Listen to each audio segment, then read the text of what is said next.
Hey guys, Tbull here. Today we got a game in the Loyang for you. Asian Destroyer Tier 7 Premium Destroyer. I got Den Chai Cheng there as the build.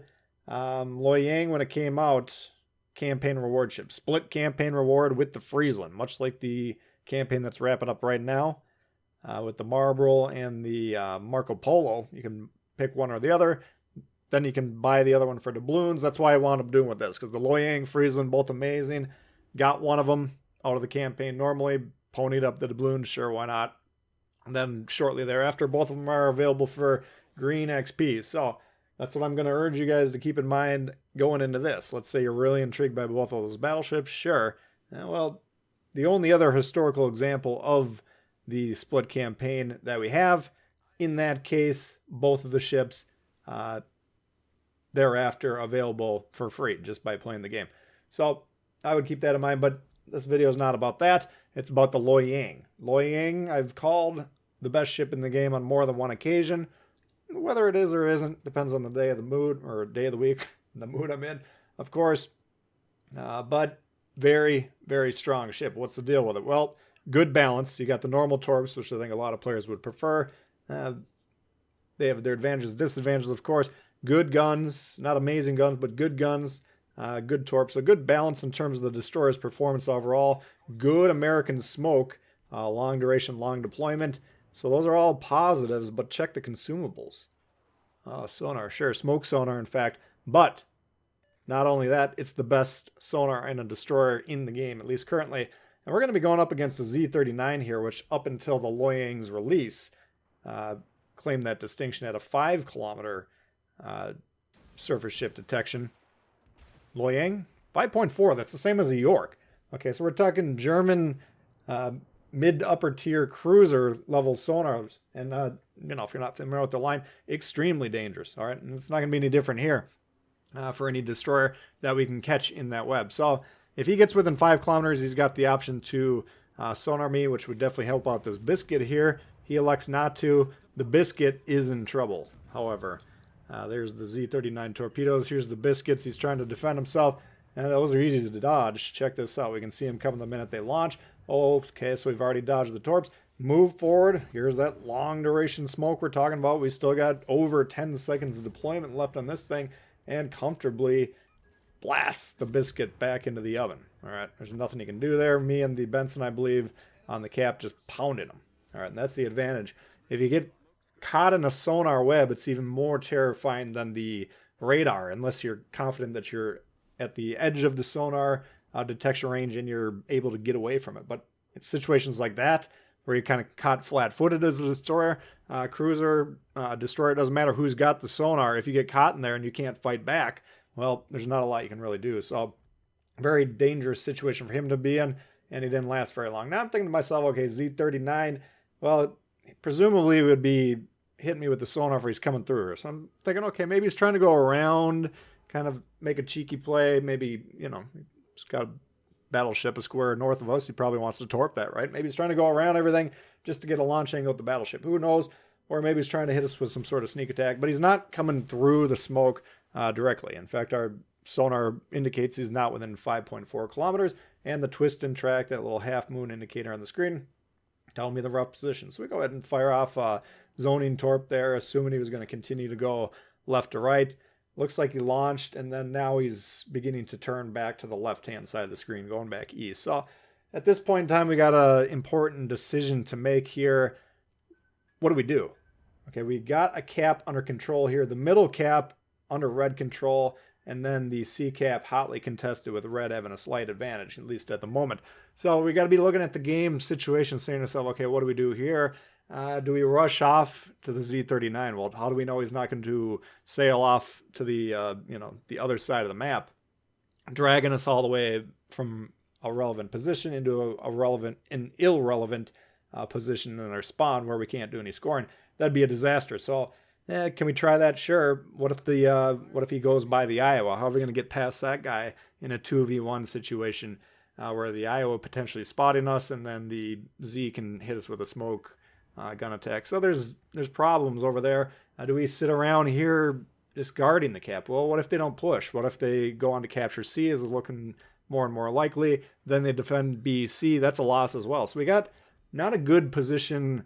We got A secured, right? And we got, 3v2 in terms of ships over here. So from that perspective, it's a good position. But the presence of that destroyer and the fact that he's got multiple plays available to us makes it kind of difficult. And those are kind of tough decisions that you're going to have to make during the course of some games. But that's what keeps the game interesting. You got to weigh the options, weigh the consequences. Do I spend the entire game over here defending to cap that rowdy control? That's a really bad play in terms of winning the game. But it might ultimately be necessary. Sometimes you have a role to play dictated by the game. So I don't know what the right choice was there. Initially, I was going to go into B. Then I saw I was committing to coming over here. All right, turn around, torp him. And then we see the Z. Okay, he's now going, back into the heart of their spawn. So that takes a little bit of pressure off here. Gives us time to consider capturing B quickly and then saying to ourselves, okay, if the Z goes back to defend A, then we have more options. Do we go support C, or do we go back to kill the Z and reclaim or defend A? So, this is an evolving type of a situation here, and you need to be able to read the situation as the game develops. And that comes with experience. If you're a new player, you can't sit there saying to yourself, okay, how do I make these decisions? I've played 16,000 plus games, over the course of 3, 4, 5 years, whatever it's been. I can't keep track of time that long. But, I got a lot of experience, okay? And so I can read a situation, usually make the right call. But, situations like this where it's complex as opposed to just a straight up, okay, we cleared this flank's under, it's being contested, let's go help over there. No, this is more complicated. So interesting aspect of the game. Anyways, Vanguard on the ropes here. We take him out.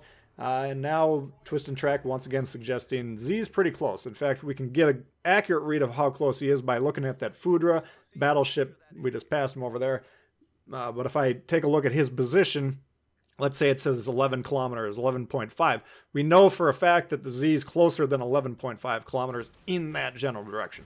We don't know how much closer. He might be 11.4. He might be just out of his detection range at 5.4 or whatever. He could be anywhere in that distance.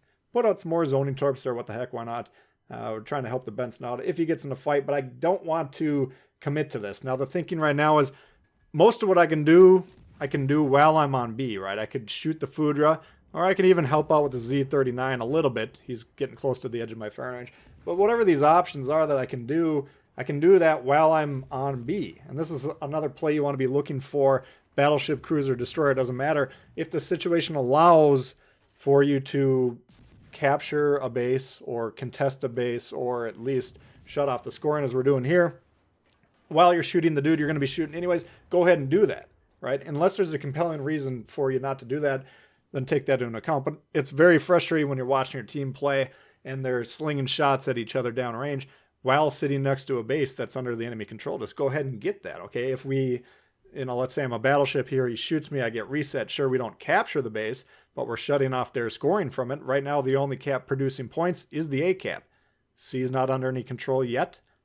B, contested. So until either they kill me, get me off the cap, or I capture it in 5, 10 seconds, whatever it is, B is not shutting off, or it's not producing any income either. So it's a scoring play just by getting on the cap. Look for that opportunity. All right, Twist and Track over here now, and we saw the Torps go wreck the battleship. I was trying to ping him on the map a moment ago because I had a hunch he was over here. Didn't pick up on the intelligence or whatever. Nevertheless, now we got another interesting decision. All right, Benson, that's a lost cause. But what we're doing is we're pushing into a destroyer who's going to spot us basically the same time we do. And then he's backed by a Foudra, which is a special edition Jean Bart with secondaries. Destroyers near battleships with secondaries. Oof, okay, dangerous proposition. So this is a high-risk play here. And if you're looking at the scoreboard saying 4 ships to 3, this is looking pretty dang risky. I would agree with you. Yeah, this is an aggressive play here. I want to see if I can smoke this guy.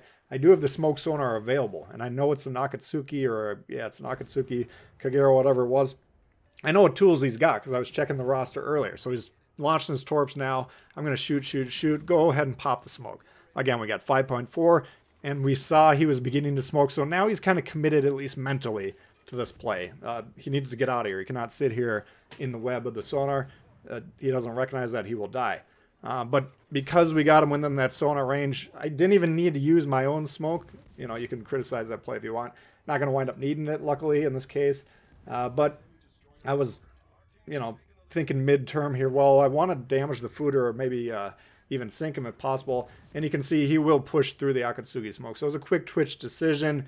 But yeah, if you don't have to use the smoke, you generally want to you want to use it very conservatively, right? Because it can save your life later.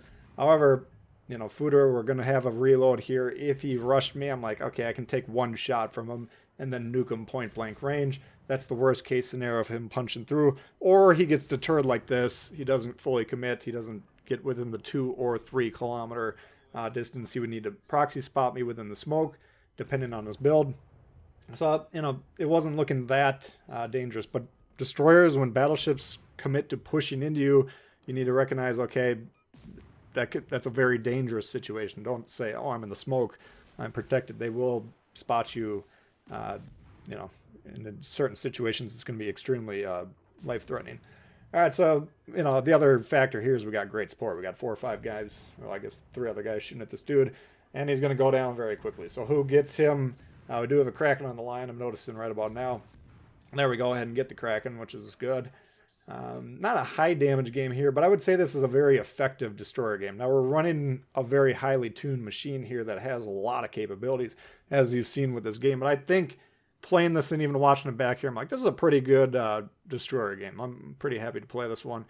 So we do have B and C under control. We also have twist and track here. So if he's trying to get on B, which he is forced to by the, the game's nearly unwinnable at this point in time, but technically he does need to arrest the point generation from B, so he does have to push in there, or he has to kill everyone, which is another option. That's probably more likely, and he's not going to win on score either. Don't think I'm making that point, but the danger you get late in the game when the enemies control the caps is that they're going to hit 1,000 points, not that they're going to beat you on score. He cannot beat us on score, even if he snapped his fingers, B and C switched to red. There's not enough time. You need a lot more time than what he's got available. Torp's there. A moment ago now. He's actually got 12,000 health and better armor, I'd say. I don't know about the guns. He's got to be pretty broadside to get a full salvo on me, if I recall, the Z39. So there's advantages, disadvantages. We did just see a Torp a moment ago, so I think I know for sure he doesn't have a full complement of Torps available. Likely launched both the salvos at the same time, because why wouldn't he? So I'm not really that nervous about the torpedo threat here, but we will still continue to jerk the throttle knob up and down vigorously. And so we go ahead and stop here and just dodge any torp if it potentially exists. He's getting close to the edge of his detection, but he's remained shooting, right? And I'm desperately trying to knock his engine here. I thought the torps might hit him. If we did knock the engine, we don't actually do it until he fully dodges the torps. But because he's been shooting, he'll be spotted until he dies, which is going to be right about now. So that's a look at the Loyang for you guys. Hopefully you did enjoy it. If you did, please hit the thumbs up. New to the channel, hey, consider subscribing. We got lots of World of Warships coming for you all the time. Questions, comments, leave them below. Love to hear from you guys, and I'll see you later. All right, peace.